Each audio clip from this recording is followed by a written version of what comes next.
India versus New Zealand पहला test match. और मैं ये कहूँगा कि दिन इंडिया का नहीं था। इंडिया का दिन नहीं था, क्योंकि जिस टीम इंडिया को आज मैंने और मेरे जितने भी दोस्त यार हैं इवन इंडिया से भी, उनसे भी बात हुई, वो ये कह रहे थे कि यार गुरु आज दिन नहीं था। मतलब हो सकता है कि आपको ना मेरे इस एनालिसिस में भी कुछ आपको लगे कि यार शायद कुछ बात कड़वी या समथिंग लाइक दैट, लेकिन वो ऐसा कड़वी नहीं है। वो इन अ वे कि मैं आपको ये बताता हूँ कि पहली चीज़ तो ये है कि ये जो आज आपने टीम इंडिया को खेलते हुए देखा ना, गलती से भी ये मत सोचिएगा कि ये अनप्रोफेशनल थे, ये जिसे कहते हैं कि इनको क्रिकेट ही नहीं खेलनी आती, ना इनको बैटिंग आई, ना इनको बॉलिंग आई, ना इनको फील्डिंग आई, और ये बिल्कुल ही जिसे कहते हैं वेरी बिलो एवरेज मीडियोकर किस्म की टीम नजर आए। ये सोचने की गलती मत कीजिएगा। मैं आपको बताऊं कि मेरा एनालिसिस ये है कि आज ना टीम इंडिया का दिन ही नहीं था।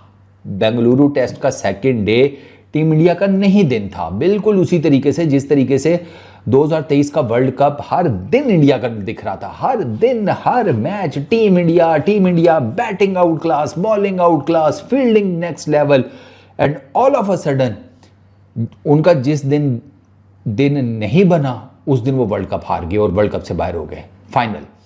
सेम वही चीज यहां पर अप्लाई होती है कि इंडियन टीम ओवरकास्ट कंडीशन है, मॉइस्चर विकेट के ऊपर, डैम्पनेस, कल बारिश पूरा दिन होती रही, कवर्स पड़े रहे, उस कवर्स के नीचे मॉइस्चर विकेट के ऊपर, वो सारा जिसे कहते हैं वो ह्यूमिडिटी का फैक्टर, सारा कुछ आप कैलकुलेट करें ना, एटमॉस्फेरिक जितना भी है वो सारा।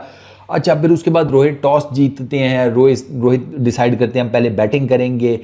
अच्छा, बैटिंग करने आते हैं तो आप देखते हैं कि बॉल जो है ना वो जिप अराउंड कर रहा है, ठीक है, बॉल आगे पीछे जिसे कहते हैं फ्लोट कर रहा है, तैर रहा है, इन दी एयर ठीक ठाक किस्म की मूवमेंट जनरेट कर रहा है, पढ़कर मूवमेंट जनरेट हो रही है, क्योंकि मैंने आपको बताया कल सारा दिन बारिश लगी रही है, बेंगलुरु में वैसी ओवरकास्ट कंडीशन है, साइक्लोन का चक्कर, वो सारा कुछ, ह्यूमिडिटी, डैम्पनेस, दिस दैट, उसकी वजह से ऑफ द विकेट भी मूवमेंट जनरेट हो रही थी।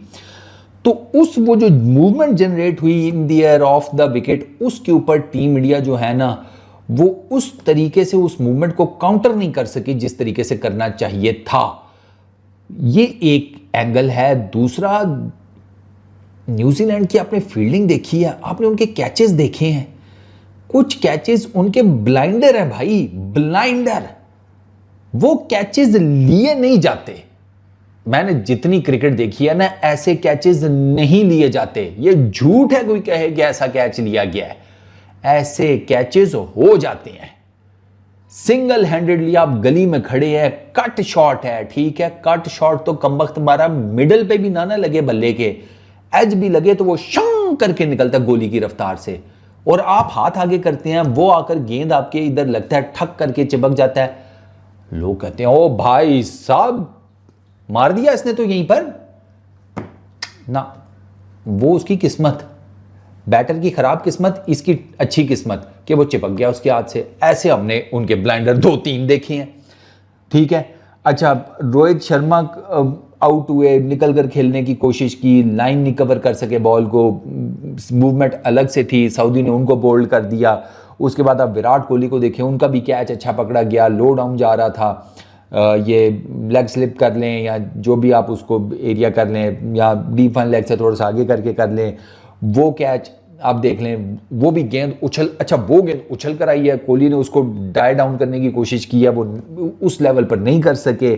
अच्छा, फिर उसके बाद सरफराज की तरफ से it wasn't a good shot at all, मतलब 2 विकेटें गिर गई हैं, एरियल खेलने की ज़रूरत नहीं थी।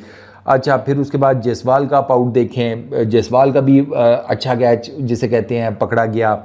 ऋषभ पंत, वो भी जिसे कहते हैं, ऋषभ पंत को तो चांस भी मिला था लेकिन वो उस चांस को फुली अवेल नहीं कर सके, वो भी जिसे कहते हैं गली में ही इधर आउट हुए ऑफ साइड के ऊपर। KL Rahul unfortunate leg side के ऊपर कॉट बिहाइंड हो गए, खेलते हुए लेग साइड के ऊपर लेग ग्लांस करते हुए वो कॉट बिहाइंड हो गए, उधर एज लग गया।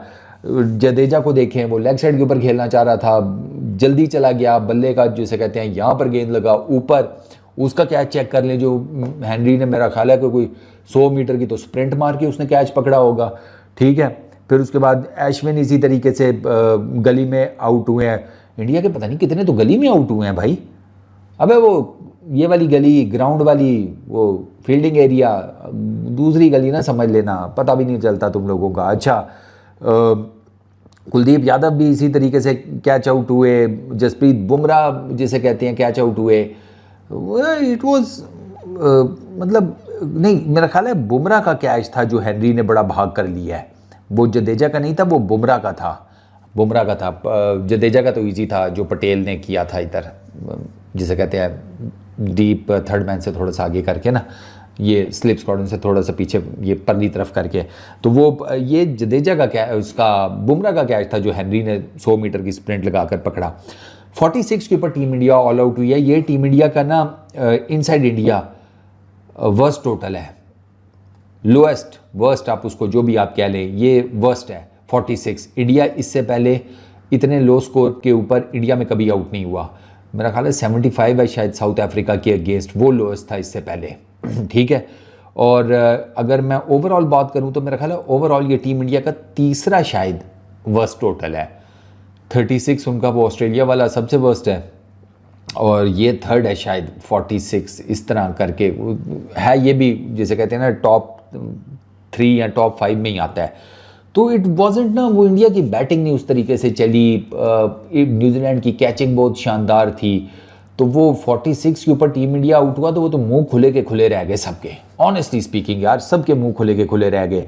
वो मैट हेनरी 5 विकेटें वो ले गया, रोक 4 विकेटें वो ले गया, एक सऊदी ने विकेट हासिल की। वो अब हेनरी और रोक इन दोनों के पास पेस भी ठीक ठाक है, ठीक है, इन्होंने अच्छी पेस बॉलिंग की है, जिसे कहते हैं ना सही दबा कर इन लोगों ने अपना इंजन जो है ना वो गरमा के रखा। अब 9 विकेटें फिर इसी वजह से ये ले गए, और किसी की तो बारी नहीं आई। इन्हीं 3 बॉलर्स के अंदर टीम इंडिया जो है वो मुक्त हो गई, ख़त्म हो गई। उसके बाद फिर अब जब 46 टीम इंडिया ने किया, न्यूजीलैंड बैटिंग कर रहा है, न्यूजीलैंड का स्कोर है 180 for the loss of 3 wickets, 134 run की लीड है न्यूजीलैंड की टीम की। और अगर आप देखें ना कि न्यूजीलैंड की तरफ से, अब न्यूजीलैंड की तरफ से लेथम ने 15 किए, वो एलबीडब्ल्यू हो गया कुलदीप यादव की बॉल के ऊपर। कॉनवे 91 किए, उसको अश्विन ने बोल्ड किया। यंग उसने 33 किए, उसकी विकेट जो है वो जडेजा ने हासिल की। अब मैं क्यों कह रहा हूँ कि टीम इंडिया के दिन नहीं है, चलो बैटिंग तो नहीं चली सर, आप देखें 2-3 स्टंप्स मिस हुए हैं टीम इंडिया से, 2-3 स्टंपिंग्स मिस हुई हैं, ठीक है, 2-3 कैच मिस हुए हैं, इंक्लूडिंग 2 कैचेस मेरा ख्याल है रोहित से छूटे हैं, ठीक है। रन आउट की 1-2 जो आपके हक में जा सकते थे, आपने वो चांसेस मिस किए हैं। अब टीम इंडिया गंदी फील्डिंग टीम तो है कोई नहीं कि आप कहें कि यार कैचेस छोड़ दिए, स्टंपिंग्स छोड़ दिए, नूरे है ना नहीं पकड़ सकते, नहीं सर, नहीं, ये मानना ज़रा मुश्किल हो जाता है ना जब आपने एक टीम को इतने साल खेलते हुए देखा हो, उनकी सारी ट्रांसफॉर्मेशन देखी हो ना, तो ये मानना मुश्किल हो जाता है कि ये नूरे हैं। एट द एंड जो आज टीम इंडिया के साथ हुआ है, अब जैसे लेथम, उसका कैच जो है वो सिराज की गेंद के ऊपर निकला, फर्स्ट स्लिप और सेकंड स्लिप के बीच में से चला गया। टेक्निकली वो सेकंड स्लिप में केएल राहुल का कैच बनता था, केएल राहुल मतलब उसके हाथ ही नहीं उठे ना। विराट कोहली ने जैसे ही देखा वो फर्स्ट स्लिप पे खड़े थे कि बॉल केएल राहुल की तरफ जा रहा है, वो अपने राइट साइड पे हो गई, यानी कि वो उन्होंने अपने आप को बॉल से और दूर कर लिया कि केएल राहुल को पता चल जाए कि ये उसका कैच है। केएल राहुल के हाथ ही नहीं पहुंचे, ठीक है। अच्छा, लेथम को ये चांस मिला, लेकिन उसके बाद कुलदीप ने पहले लेथम के अगेंस्ट एक एलबीडब्ल्यू की अपील की, लेथम बच गया। लेकिन ये जो दूसरी अपील थी ना, ये तो पक्का बाटा आउट था एलबीडब्ल्यू, ठीक है। फुलर लेंथ गेंद थी, लेथम नहीं उसको हैंडल कर सका, पैड पे गेंद लगी, सीधा जाकर विकेटों में जा रही थी, हॉकाई ने दिखाया। अच्छा, उसके बाद कॉनवे ने कॉनवे बहुत ज़बरदस्त खेला है, मतलब उसको वो प्रेशर ही उसको नहीं फील हो रहा था। और उसकी रीज़न मैं आपको बता देता हूँ, उसने ना इंडियन स्पिनर्स को बड़ा अच्छा टैकल किया, स्वीप, रिवर्स स्वीप, ठीक है, डाउन द ट्रैक जाकर उसने न्यूट्रलाइज अच्छा किया था इन स्पिनर्स को। लेकिन फिर वो बात वही है कि जब आप अब बिलफर्ज आप अश्विन के अगेंस्ट बैटिंग कर रहे हैं, आपने अश्विन को एक स्वीप अच्छा मार दिया, चौका निकाल दिया, आपने रिवर्स स्वीप अच्छा मारा, चौका निकाल दिया, आप डाउन द ट्रैक आए, आपने अश्विन को छक्का चौका मार लिया, ठीक है। बट अश्विन एक ऐसे बॉलर हैं कि जिनके अगेंस्ट 6 की 6 गेंदों के ऊपर you should be alert. Experience बहुत है ना, 500+ विकेट्स हैं सरकार, ठीक है। तो अश्विन ने फिर जब एक फुलर लेंथ मारा, ये रिवर्स स्वीप करने खेलने गया, वो फुलर लेंथ गेंद थी, मिस हो गया, बस डंडे खड़क गए।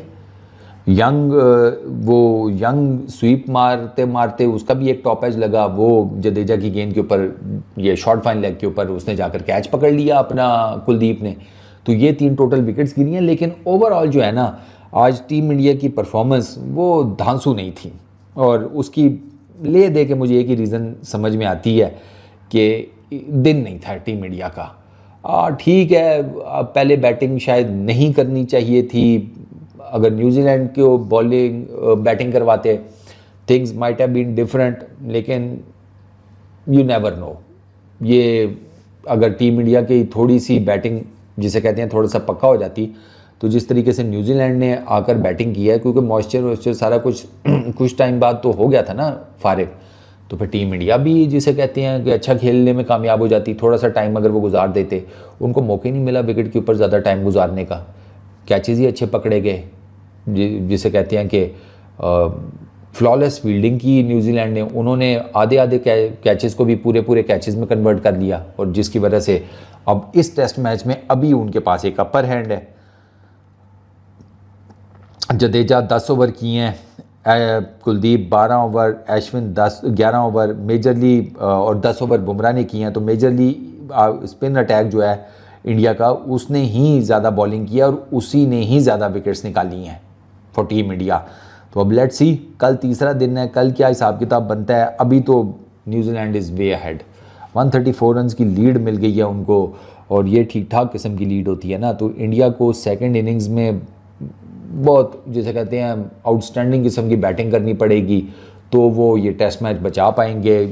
अब ये टेस्ट मैच मोटा मोटा तो ऐसे ही लगता है कि शायद या तो ड्रॉ हो जाए या फिर न्यूजीलैंड जीत जाए। इंडियन टीम के लिए अगर वो यहाँ से ये टेस्ट मैच जीत जाते हैं जिस भी तरीके से, it's a miracle, seriously it would be a miracle. और आई रियली डोंट नो कि ये किस हिसाब किताब से टीम इंडिया जो है वो अपना इसको कर पाएगी, क्योंकि आपने पहली इनिंग में यार आपकी 5 डक्स हैं सर, 5 डक्स।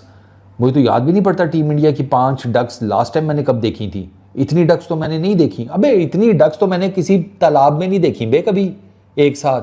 5 बतखें यहाँ पर एक स्कोर कार्ड में नज़र आ रही हैं। 20 ऋषभ पंत का वो हाईएस्ट है, 13 जयसवाल का सेकंड हाईएस्ट है, उसके अलावा कुछ डबल फिगर में है ही नहीं। और वहाँ पर देखें 91 कॉनवॉय, 33 यंग, 15 टॉम लेथम, 22 के ऊपर रचिन खेल रहा है, 14 के ऊपर डेरिल मिचेल खेल रहा है। मिरेकल, इंडिया का ये टेस्ट मैच जीतना मिरेकल है। और I don't know, let's see.